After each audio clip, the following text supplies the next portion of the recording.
Quem deseja aqui ser um homem e uma mulher segundo o coração de Deus, diga amém.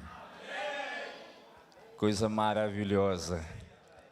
Você acabou de fazer um compromisso, não foi comigo não, foi com o Senhor, viu?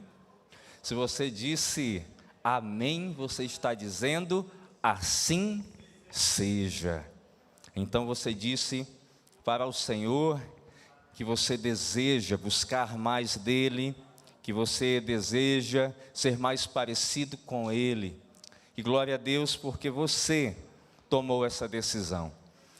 E nas quintas-feiras nós temos tido aqui momentos maravilhosos, tanto eu como o pastor Ramon Torres, temos aqui intercalado as quintas-feiras e ministrado nos livros bíblicos do Antigo Testamento e tem sido uma bênção. O pastor Ramon iniciou uma nova série que tem por título, a série é Esther. E se você não está vindo, você está perdendo. Próxima quinta-feira, a série de Esther é retomada.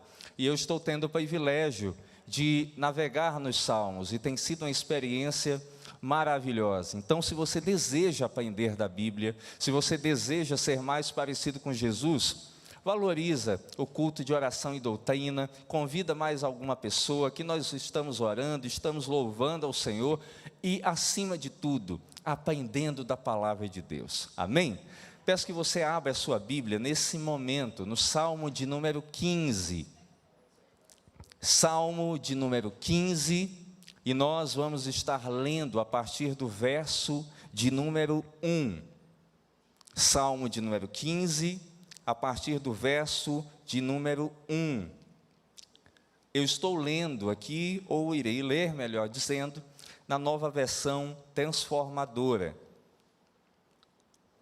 Diz assim a palavra do Senhor: Senhor, quem pode ter acesso ao teu santuário? Quem pode permanecer em teu santo monte? Quem leva uma vida íntegra e pratica a justiça. Quem fala de coração, ou melhor, quem de coração fala a verdade. Quem não difama os outros, não prejudica o próximo, nem fala mal dos amigos. Quem despreza os que têm conduta reprovável e honra os que temem o Senhor e cumpre suas promessas, mesmo quando é prejudicado. Quem empresta dinheiro sem visar lucro e não aceita suborno para mentir sobre o inocente. Quem age assim, jamais será abalado. Amém? Vamos orar mais uma vez? Senhor, nós colocamos a palavra desta noite diante do Teu Santo Espírito, porque somente o Espírito Santo é capaz de convencer o homem do pecado, da justiça e do juízo. E o que nós somos é apenas instrumentos nas Tuas mãos, usados segundo o Teu querer. E eu peço ao Senhor que mais uma vez o Senhor possa me usar como pequenino que sou, para ministrar a Tua sagrada palavra, e que seja noite de reflexão, de edificação, de reconciliação, de conversão a Ti, e que no nome de Jesus saiamos daqui dispostos a mudar a nossa vida e corrigir rotas que o Senhor tem demonstrado que não estão alinhadas ao Teu propósito. É assim que oramos, é assim que agradecemos, no nome santo de Jesus, amém e amém. Nessa linda canção, Davi começa perguntando sobre a nossa experiência com Deus no dia a dia, no cotidiano. E ele queria saber quais são as características necessárias para que uma pessoa, para que um ser humano, possa desfrutar de uma comunhão que ele destaca como comunhão sincera com o Senhor. Davi caminha para isso. E ele, sendo inspirado pelo Espírito, ele registra essa resposta que nós acabamos de ler em forma de poesia, em forma de canção, que foram os Salmos de 1 a 5 do capítulo de número 15, onde ele destaca a ideia da integridade, a ideia da justiça, como um padrão, como uma característica necessária para que um crente em Cristo Jesus possa crescer, possa amadurecer e possa inspirar os outros.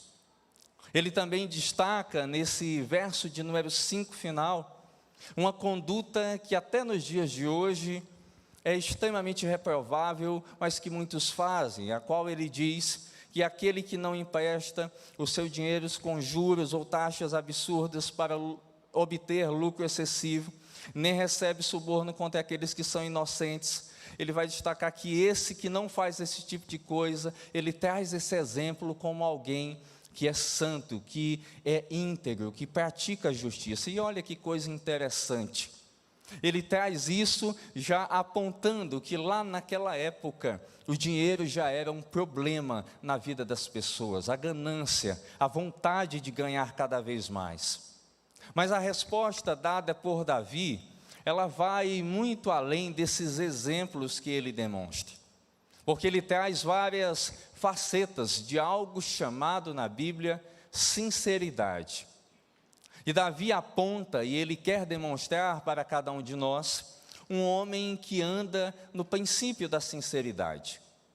Mas será que a maioria de nós já teve a experiência de ir no texto antigo, no Antigo Testamento, na língua hebraica, e entender o significado da palavra sinceridade? Eu vou trazer para você aqui essa noite. Lá no hebraico, a palavra sinceridade, ela significa alguém que é sólido, que é saudável e que é completo. Olha que interessante, sólido, saudável e completo. A sinceridade para alguém que estava no Antigo Testamento, e o padrão que Davi está trazendo é de alguém que tem essas características englobadas na sua sinceridade. E ele está olhando para a própria vida, olhando para o povo a quem ele também tem contato, mas especialmente para si, e ele está dizendo: o cristão que está interessado, que está inclinado a servir a Deus e quer manter uma comunhão diária com Ele, ele tem dentro da sua característica de sinceridade o que ele chama de cuidado. E esse cuidado vai muito além da palavra, mas cuidado com o quê? Cuidado com a forma que ele vive, cuidado aonde ele vai e cuidado com aquilo que ele diz. Se alguém deseja ser sólido, saudável e completo, tem que ser alguém que vai ser extremamente cuidadoso, segundo Davi. Que vai buscar saber diariamente como a sua vida está sendo vivida. Que vai ser cuidadoso aonde ele vai, onde ele coloca os seus pés. Vai ser cuidadoso com aquilo que ele profere, com aquilo que ele fala. A pessoa sólida, ela busca andar na esfera da verdade. Ela se nega, ela tem uma relutância a viver na mentira. João 8,44 vai dizer que o pai da mentira é o diabo, e que aqueles que praticam a mentira são filhos do próprio. E aquele que busca a verdade, a mentira não é algo que cola-se nele, não é algo que ele convive pacificamente, mas ele nega, ele rejeita. É uma recusa natural do seu ser. Por quê? Porque o ser de alguém que está em Jesus, ele já é habitado pelo próprio Deus. Efésios, no seu capítulo 1, verso 13, vai dizer que quando nós somos chamados por Deus e aceitamos a Jesus como Senhor e Salvador, nós somos selados com o Espírito Santo. E Deus tem um atributo. E que atributo é esse que faz com que Deus não conviva com a mentira? A santidade. Deus é santo. E se Deus é santo, Ele não aceita a mentira como algo que esteja brigando com a sua essência. Pelo contrário, não existe nenhuma vírgula de mentira no ser de Deus. E nós que temos o Espírito Santo, deveríamos ou estamos vivendo sempre um processo de que quando a mentira chega, ela é recusada imediatamente pela nossa espiritualidade, por aquilo que nós vivemos diante de Deus. E diante disso, Davi enxergou uma série de características específicas da sinceridade. E nós devemos observar elas com bastante atenção. Isso implica que nós, essa noite, devemos ter um olhar atento e ouvidos dispostos a ouvir com clareza tais questões que Davi traz. E isso tem a ver diretamente com aquilo que nós fazemos. Praticar a justiça não deve ser uma opção. Ser justo não é uma alternativa que Deus me dá, é um mandamento. A justiça não é algo que eu vou pensar, que eu vou ponderar se eu serei justo ou não, mas é um hábito na minha vida que é normal. Todos os dias nós acordamos, escovamos os dentes, alguns tomam aquele banho gelado logo de manhã, vão para a sua mesa, preparam aquele café, uns um cuscuz assim bem recheado, aquele ovo maravilhoso, outros são torradas, outros são coisas mais chiques, mais light, mas você vai tomar o seu café, você vai se dirigir ao seu trabalho, você vai buscar almoçar, se você tiver o privilégio de fazer uma merendazinha nesse intervalo da tarde, você vai fazer, você vai jantar. Isso é um hábito, é uma rotina que você cria. E quando nós olhamos para a justiça, ela não deve ser uma coisa que nós vamos fazer de tempo em tempo, mas é um hábito da gente. Todos os dias que nós acordarmos, nós vamos buscar ser justos, praticantes da justiça. E isso está dentro da nossa vida de modo consciente e claro. Por quê? Porque a Escritura Sagrada e o próprio Deus testemunha da sua justiça para conosco. Ou seja, a nossa conduta deve ser uma conduta honesta. E as nossas atividades, os nossos trabalhos, eles devem ser livres de exercer a nossa própria vontade ou de ceder às vontades alheias. O que isso implica, pastor? O que é que você está querendo dizer? Se as nossas atividades, se aquilo que nós estamos inseridos, está sendo feito apenas porque o meu coração e a minha mente inclina para dizer que isso deve ser feito, está errado. Se eu faço as coisas somente cedendo à pressão de terceiros, também está errado. Porque a justiça que flui da Escritura não está balizando, não está equilibrando as minhas tomadas de decisão. Porque está havendo um conflito, está havendo uma confusão, não está tendo uma ordem certa de quem comanda o teu coração e a tua mente. Quando Deus, no Antigo Testamento, traz a ideia dos 10 mandamentos, Ele traz um princípio a ser seguido. Ele traz uma norma. E dentro dessa norma, Ele espera que as pessoas olhem e digam: aqui está a lei de Deus, o princípio de Deus para ser vivenciado. Então Deus espera que eu pegue a Escritura, que eu pegue a Bíblia Sagrada, e eu não coloque ela no mesmo patamar da minha vontade, para que eu escolha entre a minha vontade e a Bíblia. Mas o Senhor diz: você não pergunta para a Bíblia se você vai obedecer a ela ou não, mas você simplesmente é reverente, se quebranta, se humilha diante de Deus e entende que você deve obedecer não às leis do seu coração e da sua mente, mas às leis do Senhor. Não que nós vamos ser pessoas irresponsáveis de não obedecer às leis desta terra, mas a palavra de Deus, ela está acima das leis terrenas. Ela está acima dos meus princípios e das minhas vontades. As minhas decisões, elas não são mais decisões do Ramon, mas tem que ser decisões que têm que ser colocadas segundo o exame, a análise da Bíblia, onde o Senhor vai dizer se a decisão que eu estou prestes a tomar, ela é correta, ela é justa ou ela é pecaminosa, ela não glorifica a Deus. Mas o que a maioria de nós, dentro desse contexto, acaba fazendo? Nós pouco consultamos ao Senhor. Nós pouco consultamos a vontade do Espírito Santo nas nossas vidas. Nós pouco acreditamos, muitas vezes, que o Espírito está a falar conosco. Sabia disso? A gente seguia pela nossa própria voz, pela nossa consciência. E não que Deus não nos deu capacidade de refletir. Mas aquele que é sensível ao Senhor, ele consegue discernir e tomar decisões mais coerentes, mais sábias, porque ele olha para a Escritura e dela ele retira as verdades e os princípios para a sua vida. E isso vai implicar em viver acima de toda e qualquer reprovação.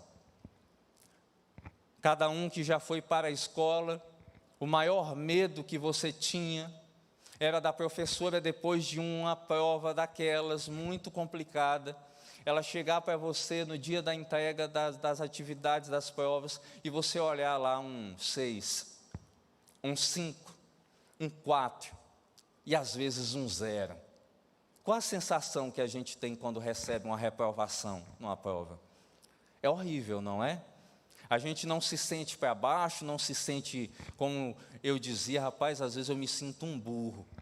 Meu Deus do céu, não sei de nada, eu não consigo avançar, não consigo tirar uma nota aprovativa. Mas aí Deus vinha e dizia e mostrava para mim, por que você tirou essa nota que foi reprovativa? E aí eu começava a lembrar das noites que eu não priorizei o estudo. Eu começava a lembrar das noites, dos conselhos que os meus pais diziam, olha, não vai ficar assistindo televisão até tarde não. Concentra, foca naquilo que é essencial, senão tu vai ser reprovado.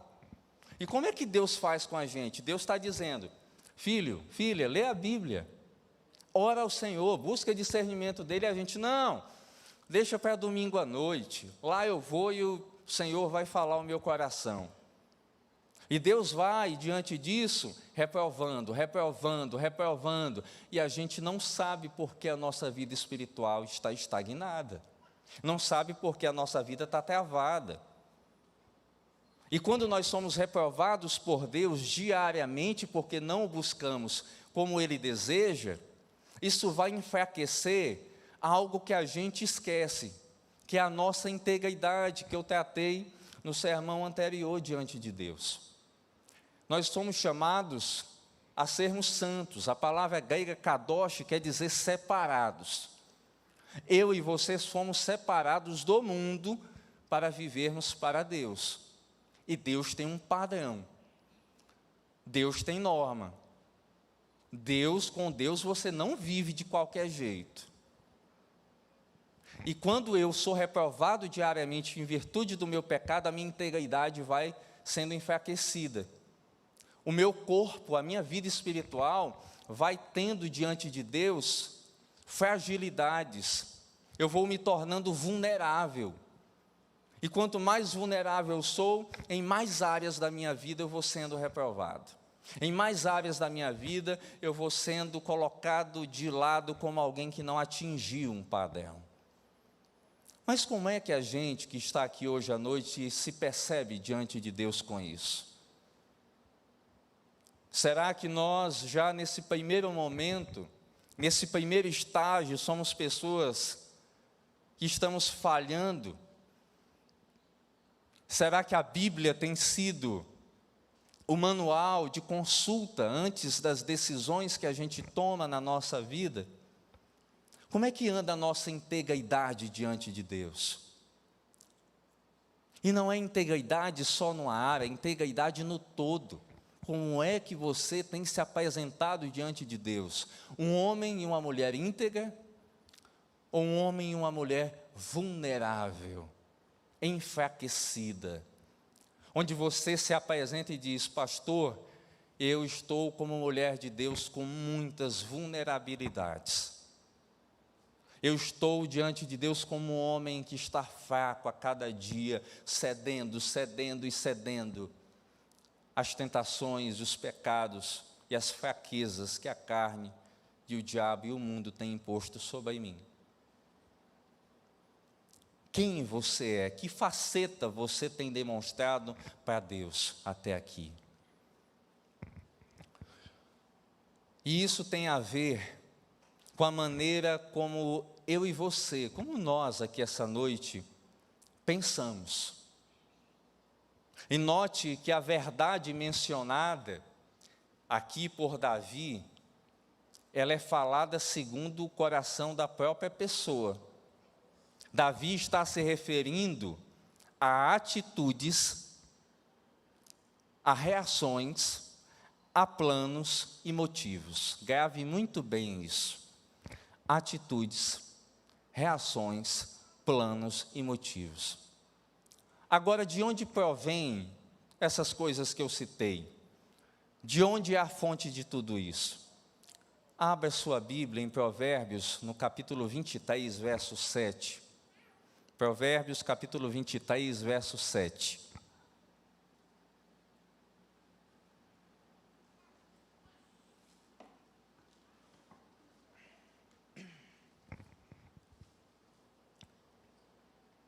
Nesse texto, Salomão vai dizer: elas pensam sempre no custo daquilo que oferecem, insistem, vá lá, coma e beba, mas não falam com sinceridade.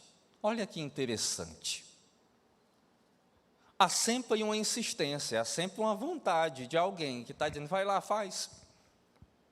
Ele insiste, ele quer que você faça, mas não é com sinceridade.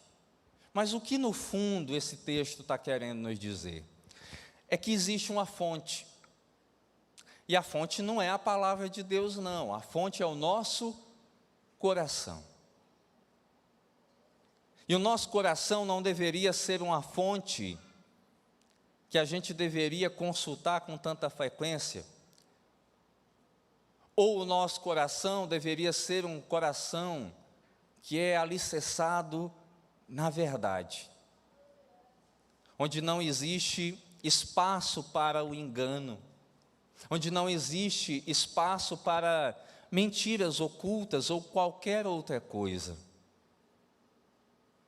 Mas a pergunta de milhões, como o pessoal gosta de dizer agora no Instagram e também nos status de WhatsApp, é a seguinte: como é que a gente trata a nossa fonte? Como é que a gente trata o nosso coração? Se do nosso coração pode fluir tanta coisa ruim, se do nosso coração pode brotar tantas coisas horríveis. E aqui ele não está falando de um coração, ele está trazendo todos os nossos corações, o coração da humanidade. Porque do meu coração pode brotar essas coisas aqui. Pode brotar mentira, pode brotar coisas que estão ocultas, pode brotar qualquer coisa. Mas Deus quer saber como eu vou tratar a minha fonte, que é o meu coração. Como é que a gente lida com tudo aquilo que é produzido dentro dele? Porque a forma como nós lidamos com tudo que é produzido é fundamental para o nosso bem-estar físico e espiritual. A forma como você lida vai definir se a tua vida espiritual e se a tua vida física, elas caminham bem. E quantos de nós aqui essa noite não estamos adoecidos porque nós escolhemos cultivar em nosso coração mentiras ao invés de cultivar a verdade? Quando eu cultivo a mentira, a verdade não tem mais nenhum espaço. E quando eu me refiro à mentira, não é a mentira em primeiro lugar em relação às pessoas, mas é em relação ao Senhor. Porque quando nós mentimos, a gente acha que a gente está mentindo somente para o outro, mas a gente está mentindo em primeiro lugar para Deus, a qual não se pode ser enganado, mas a gente acha que pode enganar a Ele. E quando eu minto para o Senhor, eu estou quebrando a minha comunhão com Ele. Eu estou rompendo, eu estou sendo infiel com Deus.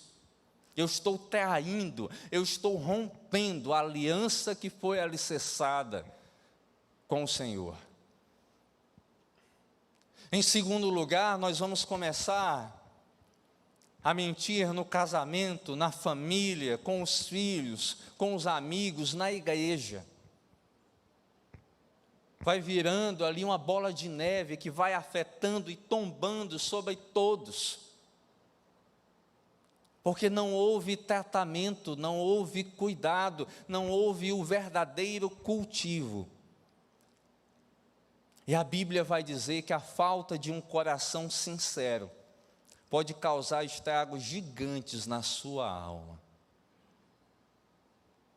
E talvez aqui essa noite muitos estão com a sua alma totalmente adoecida, porque começaram a mentir diante do Senhor e a achar que poderiam enganar a Ele.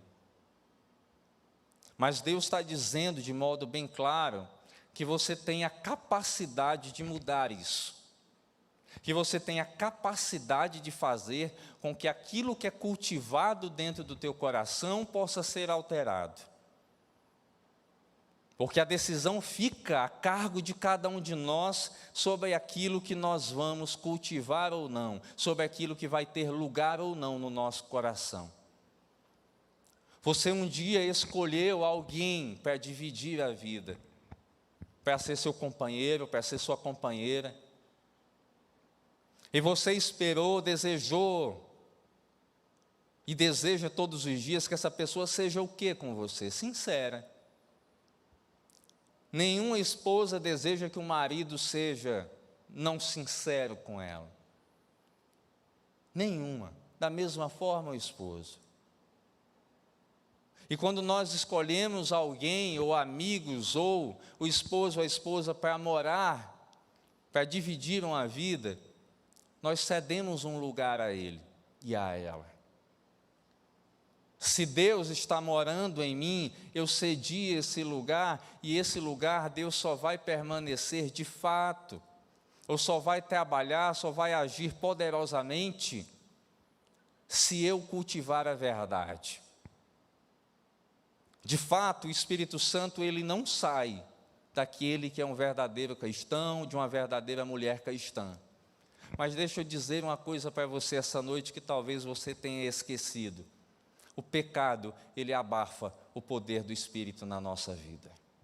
Ele diminui a capacidade de nós sermos bênção na vida das pessoas, porque nós estamos cultivando muito mais a distância do Senhor do que priorizando o mover, o fluir do Espírito nas nossas vidas. E quando nós paramos para ver isso, nós temos uma opção, nós temos um caminho. E quantos ídolos nós não criamos no nosso coração? Quantas vezes eu mesmo não criei diante do Senhor ídolos, altares no meu coração que não adoravam a Ele, mas adoravam a minha própria vontade. Quantos enganos eu não criei diante do Senhor de que a minha vida espiritual andava bem, de que eu servia a Deus com qualidade, quando na verdade Deus examinava todo o meu ser e dizia que a adoração que eu estava entregando era literalmente um lixo. Mas sabe quando é que a gente começa a aprender essas coisas? Infelizmente, é só quando a gente está na lama.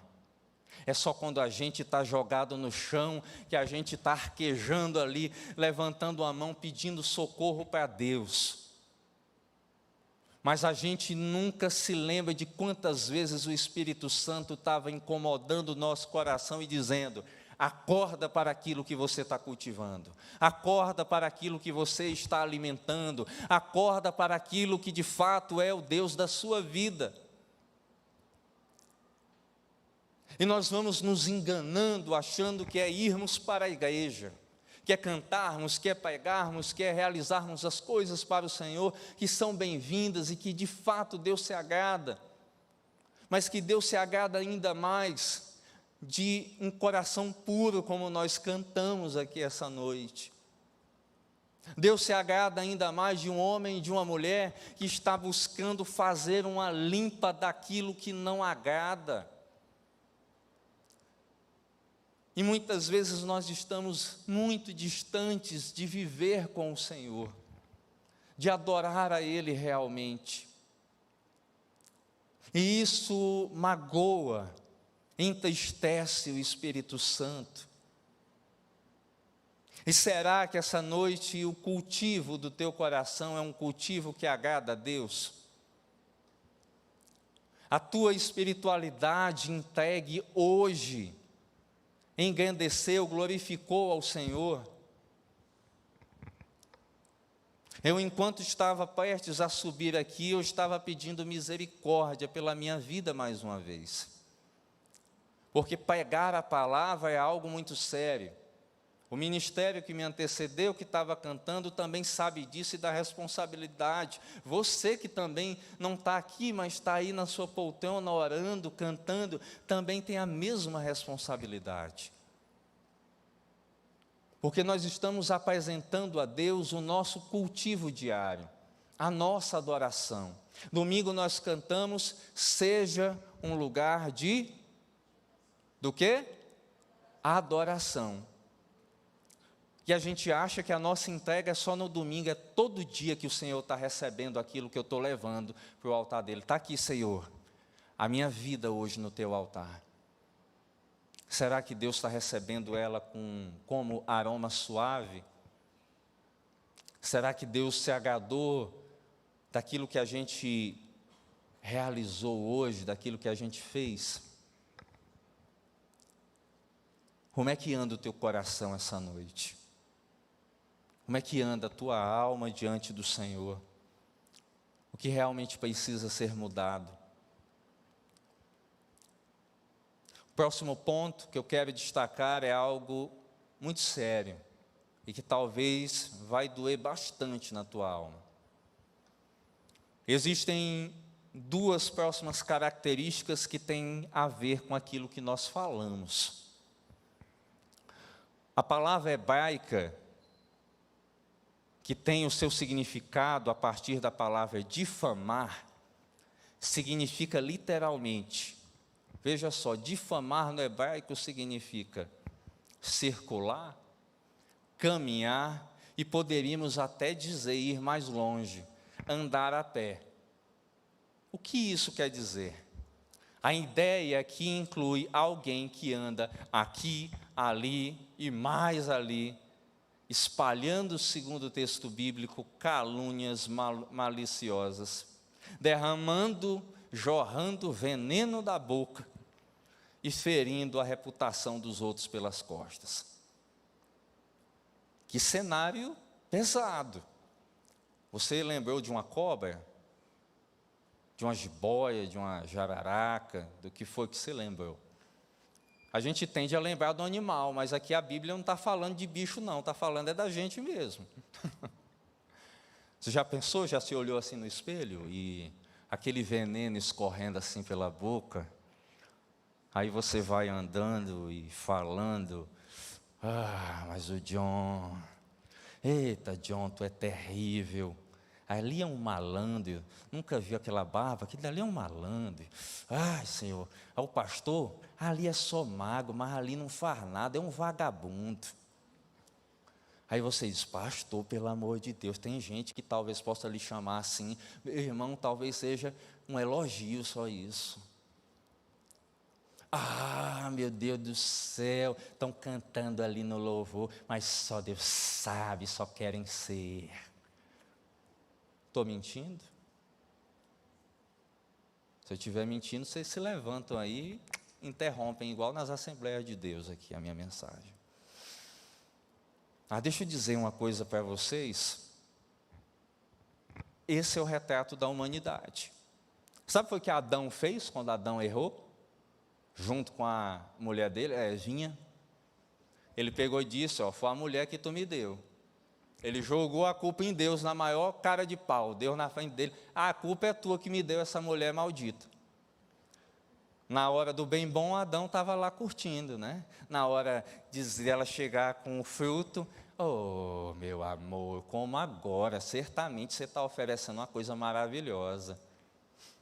Quando Eva estava lá com a própria serpente, da mesma forma, duvidando, estava ali negligenciando e de alguma forma difamando o próprio Senhor. Mas será que isso reflete cada um de nós aqui essa noite? Em algum momento da nossa vida?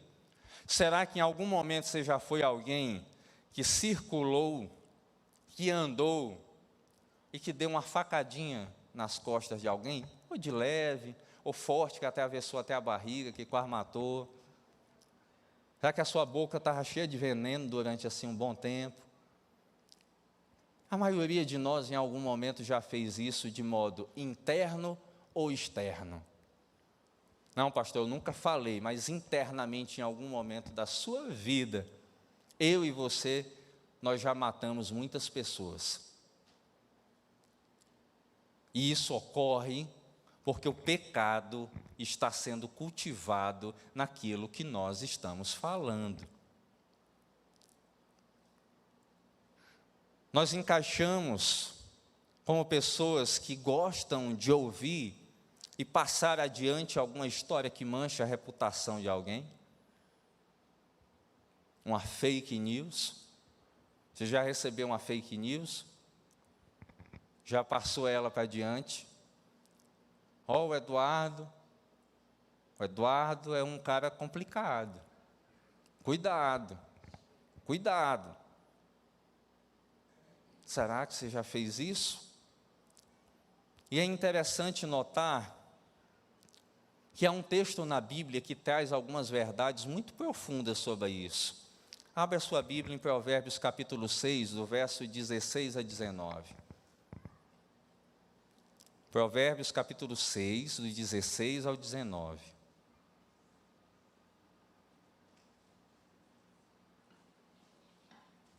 É uma lista. É uma série de coisinhas aí. Há 6 coisas que o Senhor odeia, ou melhor, 7 coisas que Ele considera detestáveis: olhos arrogantes, língua mentirosa, mãos que matam o inocente, coração que trama a maldade, pés que se apressam em fazer o mal, testemunha falsa que diz mentiras, e aquele que semeia desentendimento entre irmãos. Isso é o que está destacado em Provérbios do 6, do 16 ao 19. E nesse momento a gente olha, quando lê uma lista dessa, na nossa mente está passando um montão de gente. Sabia? A única pessoa que não está passando na nossa mente somos nós mesmos. Mas a gente já dá aquele sorriso de canto. Isso aqui é para aquele, é para aquela. Falsário, toma! Chegou a tua noite. Mas Deus está confrontando a gente, pedindo para a gente fazer uma autoanálise da nossa vida. Olhe para você e veja se você não está encaixado nisso. E o detalhe desse texto é que 3 dessas coisas que estão destacadas na lista de Provérbios têm a ver com a nossa língua, seja ela pequena, média ou grande, que bata além daquela porta. E uma dica importante que a gente tem que carregar para a nossa vida, sobre os comentários sobre uma outra pessoa, é a seguinte: preste atenção. Toda vez que um comentário for colocado sobre alguém para você, tem que passar por 4 portões. Não estou dizendo que você vai para algum lugar que tem uns portões que você tem que entrar, não. 4 portões de checagem. Primeiro portão, que você tem que ver se essa história vai ser aprovada ou não, que vai te dar uma luz verde para compartilhar ou não. É confidencial? Se sim, nunca mencione. Se alguém chegou para você e disse: olha, pelo amor de Cristo, não fala, é para você. Você falou, luz vermelha, reprovou. A maioria de nós pode já ter escorregado nisso. O primeiro portão é esse, sobre alguém. O segundo portão é verdade. Você não deve encarar o que está sendo dito como uma verdade absoluta, mas você deve averiguar se essa informação ela está correta. Ah, eu vi o Edmilson tomando uma Skol, e era uma Skol daquelas geladas, estava morto de bêbado num bar. Gente que está na transmissão, é um exemplo. Você checou, você verificou de fato se é uma informação verídica? Confere, está valendo isso? O terceiro portão, é necessária? Palavras demais são inúteis.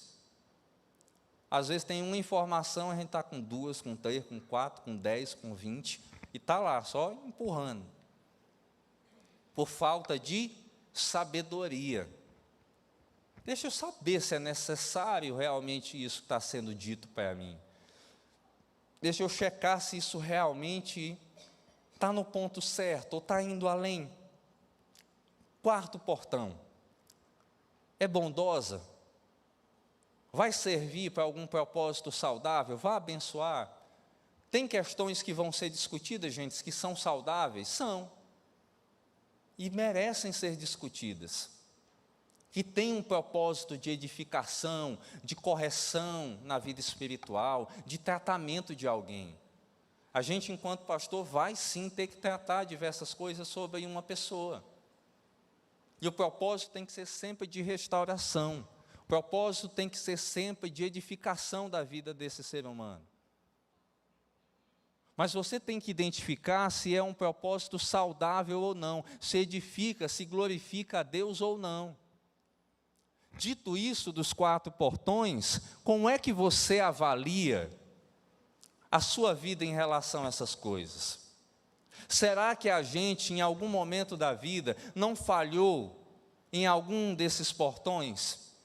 Será que a gente não foi tolo, tola, vacilou, errou, machucou, porque não fez esse processo de peneira?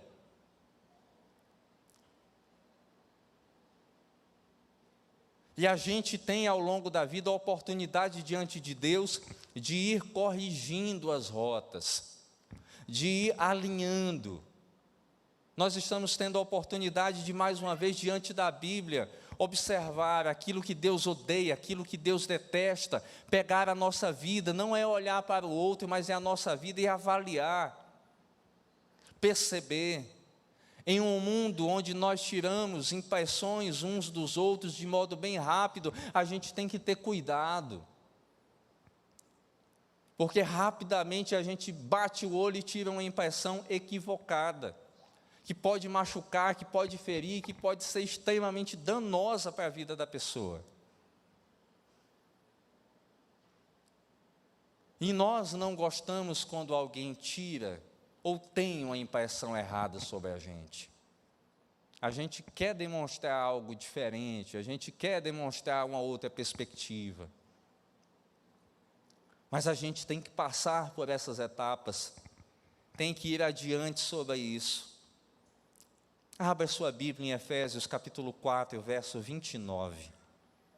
Efésios capítulo 4, verso 29.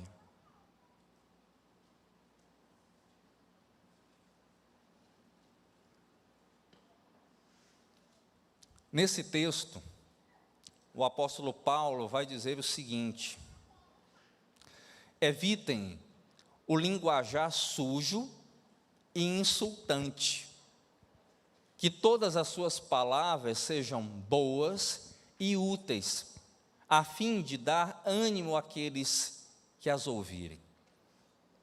Sabe o que mais tem sido comum nas rodas das pessoas que se dizem cristãs ultimamente? É um linguajar sujo, é um linguajar que não edifica a Deus. Antigamente, eu convivi com pessoas que sempre ensinaram que um palavrão era um pecado muito feio diante de Deus, que desagradava a Deus. E hoje em dia a gente senta em determinadas mesas, vai em determinados lugares de pessoas até com uma certa maturidade, e essas pessoas já se habituaram a usar de palavrões nas suas conversas.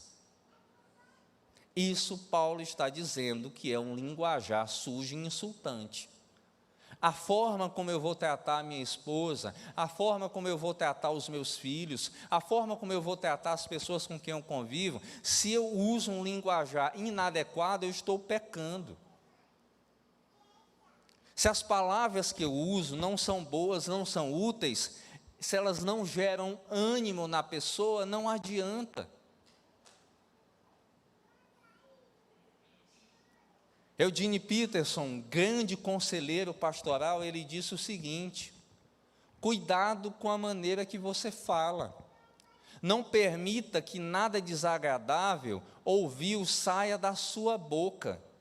Só diga algo que beneficie, fazendo de cada palavra uma dádiva. Pastor, o nível está muito alto. Pois é, o padrão de Deus é alto mesmo. Pastor, está difícil porque eu também tenho enfrentado essa dificuldade na minha vida. Mas essa dificuldade precisa ser vencida por você em nome de Jesus. A sua fala, a forma que você tem levado, que sai da sua boca, vai definir muito quem você é. Quantos de nós não temos beneficiado, ajudado os outros nesse princípio? Quantos de nós não estamos ouvindo a palavra, mas com mentes e corações bem distantes do Senhor? E duas dessas 3 primeiras facetas da sinceridade, elas envolvem a língua, como foi citado. E certamente a maioria de nós já foi atingido ou atingida por uma fala não sensata, não sábia, dentro e fora da igreja. Porque muitas das pessoas estavam debaixo do pecado e em processos aos quais elas não sabiam que precisavam ser curadas, serem tratadas. E não existe uma única pessoa que não tenha passado por isso, seja atingindo ou sendo atingida. E o que é que Deus coloca para a gente aqui essa noite?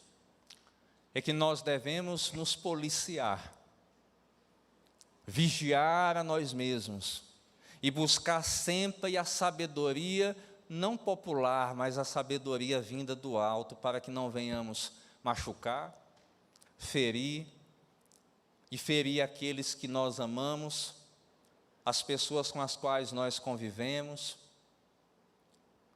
Porque, como já diz o provérbio popular, tem palavras que são mais fortes, que são mais cheias de carga pesada do que um soco, do que um tapa. E que deixam marcas, muitas vezes eternas, que só o Senhor para tratar e curar. A saída é buscar no Senhor o crescimento e o controle de nossas emoções e ações. Certamente tem pessoas que falam o que vem à boca, porque as suas emoções estão desreguladas. Tem pessoas que as suas ações são imprudentes, porque estão passando por momentos terríveis, mas isso não dá a elas o direito de arrebentarem e de passarem por cima de todo e qualquer ser humano. Porque nós devemos saber o que sai da nossa boca e do nosso coração, se são palavras de bênção ou não. E nessa noite o Senhor coloca cada um de nós como pessoas iguais diante dEle. Porque nenhum aqui pode se levantar e dizer: eu sou top, me feriram e eu tenho todo o direito de não ouvir, de não querer saber, de riscar. Se você optou por esse caminho, mau caminho você escolheu, porque você dispensa misericórdia, dispensa graça, e se coloca como alguém que jamais vai poder ser tratado.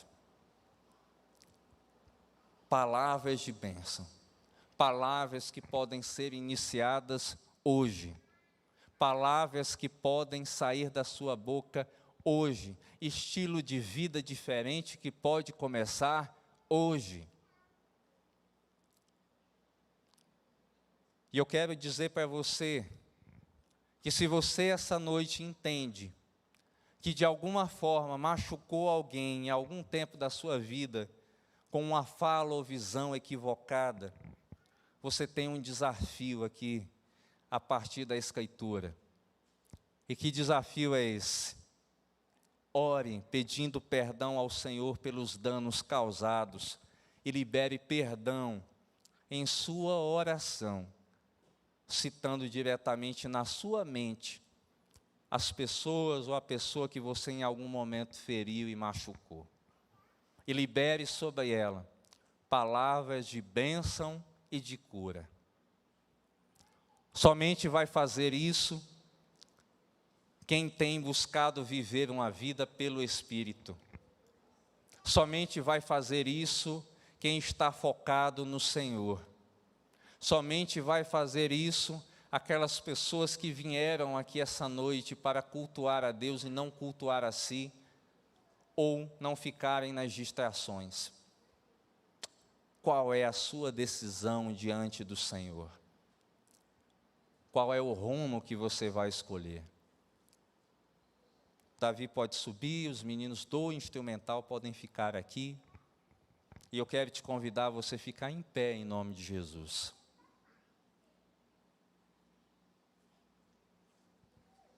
A você refletir sobre a sua vida. A você orar e falar com Deus nesse momento. A nossa série de sermões aqui, para quem está chegando hoje, ela é expositiva.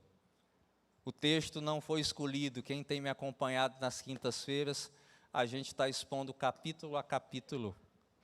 E hoje nós paramos justamente no capítulo 15, tratando de um tema tão duro, tão espinhoso. Curva a tua cabeça, fecha os teus olhos nesse momento. Só Deus sabe as dores que você vem enfrentando, só Deus sabe as feridas que você carrega. E quem sou eu para dizer que o que falaram ou o que disseram sobre você foi pequeno ou foi uma questão que poderia ser apagada rapidamente? Não vou dizer isso. Cada um de nós tem sofrido e tem passado por muitas lutas.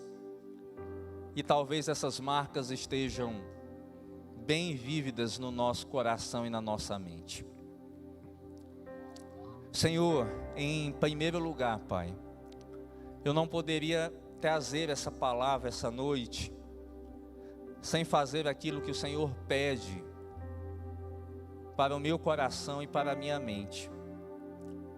E o que o Senhor pede é que nesse momento eu libere perdão, que eu peça desculpas através do Teu Santo Espírito a tantas pessoas que eu ao longo da minha vida machuquei, a tantas pessoas que ao longo da minha vida eu desapontei, a tantos portões que eu não soube colocar como critério de avaliação, por muitas pessoas que porventura se decepcionaram comigo, se entristeceram, se afastaram. Mas eu peço, Senhor, sobre a minha vida a misericórdia. E eu quero liberar, Senhor, sobre a vida dessas pessoas perdão, Pai. Perdão de todo o coração, que o Senhor avalie a minha alma. Que o Senhor sonde o meu interior. Misericórdia pelas vezes, Pai, que eu machuquei e que eu feri. Que em nome de Jesus as pessoas que estão vindo na minha mente agora possam sentir que de fato é real, é sincero, porque somente o Teu Espírito é que vai provar isso. E eu também, Senhor, quero liberar, Pai, quero dizer que eu perdoo todos aqueles que de alguma forma, em algum momento das suas vidas, falharam assim como eu, feriram a minha alma, assim como eu feri, se tornaram decepção. Eu não quero, Senhor, cultivar nada disso. Eu quero olhar para cada pessoa como um ser humano como eu, em processos, em lutas. Talvez nesse tempo essa pessoa estivesse tão cega pelo pecado que tudo o que disse não foi pensado, não foi analisado, e essa pessoa tenha tanta vergonha que não consegue falar, assim como eu também, Pai, carregue tanta vergonha de buscar o perdão. Que a nossa igreja, Senhor, seja fruto, Pai, do Espírito da paz e do amor. Trata relações aqui essa noite, aproxima os distantes, quebra inimizades, quebra a falta de sinceridade na gente. Todos nós temos falhado, Senhor, diante de Ti.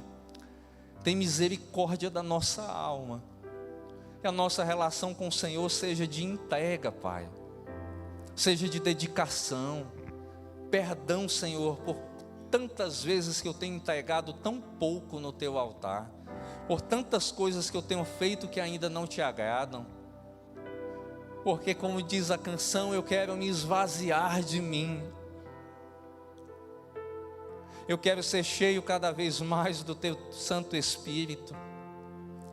Eu quero ser conhecido como um homem de Deus. Eu quero encerrar a minha jornada nessa terra sendo um homem de Deus. Que o Senhor perdoe corações e que dessa noite pessoas possam buscar umas às outras para se reconciliarem, para liberarem perdão e para buscarem no Senhor mais e mais dele, no nome de Jesus. Amém e amém.